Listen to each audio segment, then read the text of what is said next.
두 번의 가난은 없다. 단 30분 만에 인생이 뒤바뀌는 부의 진짜 포인트를 찾아라.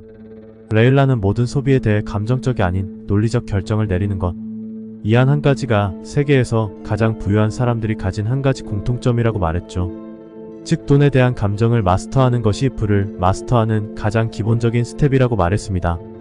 그리고 마지막 조언으로 이렇게 말했죠. 부를 만드는 것은 똑똑한 결정들이 아니라 바보 같고 어리석은 결정을 피하는 것에 숨어 있습니다.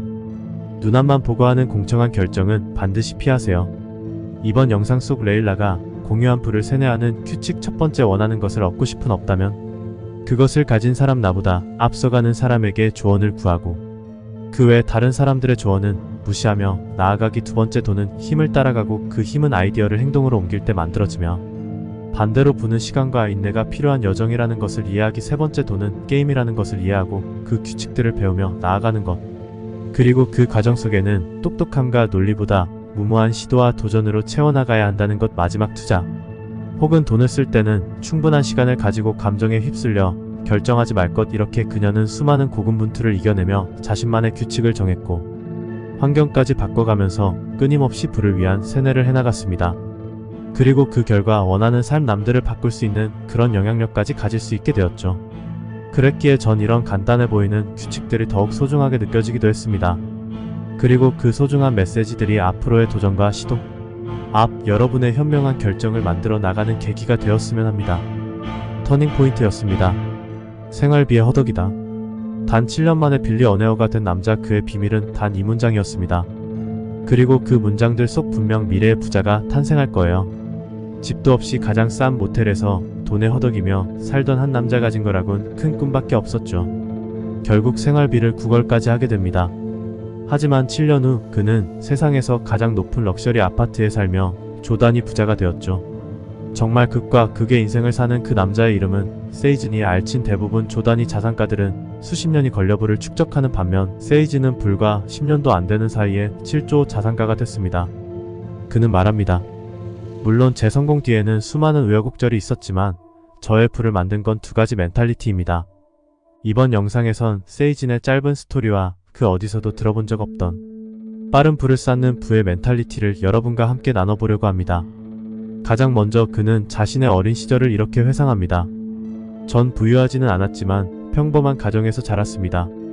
하지만 초등학교 시절 가정의 위기가 찾아왔죠. 학교를 갔다가 집에 돌아오니 5개월 된 여동생의 얼굴이 파랬어요. 그리고 온몸이 심각하게 떨리고 있었죠. 그렇게 5개월밖에 안 된 여동생은 갑자기 쓰러지게 됩니다. 급하게 병원으로 옮겼지만 병명은 뇌전증. 그렇게 여동생과 가족들은 수년간 병원에 살다시피 하며 지내게 되죠. 그리고 그에겐 한 가지 꿈이 생깁니다. 가정의 문제를 해결할 수 있는 사람이 되어야겠다. 그는 돈을 많이 번다는 수많은 도전을 했습니다. 축구선수, TJ, 그리고 성형외과 의사하지만 이 도전들은 그의 생각처럼 쉽지 않았고 모든 도전을 얼마 안 가 포기하고 말죠. 그렇게 시작하게 된 사업가라는 도전. 그는 자신이 살던 영국을 떠나 돈이 많은 두바이로 거처를 옮겼습니다. 그리고 가장 싼 모텔을 전전하며 1년 동안 작은 카페에서 노트북 하나로 함께 일할 사람을 구하기 시작하죠. 이때 그는 생활비가 다 떨어져서 투자자를 찾아갔다가 그를 불쌍하게 본 투자자의 비서가 그에게 $500를 빌려줬다고 해요.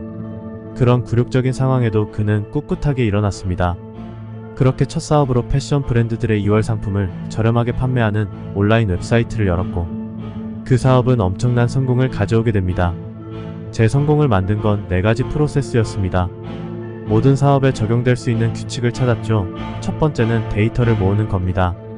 쉽게 말해 주변에서 어떤 일이 일어나고 있는지를 이해하는 거죠. 그렇게 모이게 되는 데이터들을 분석하면 이 일이 왜 일어나고 있는지를 알게 되겠죠. 이때 데이터는 두 번째 프로세스인 인포메이션, 정보로 변합니다. 그리고 그 정보가 모이고 정리되면 어느 정도 미래가 예측 가능해지면서 세 번째 프로세스인 노리즈, 지식이 됩니다. 그리고 마지막 스텝은 내가 모은 그 지식을 제품이나 서비스에 녹여내어 판매를 하는 거예요.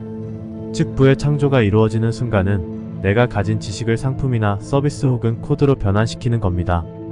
구독과 좋아요는 영상을 만드는데 큰 힘이 됩니다. 다음 편에서 또 이어지겠습니다.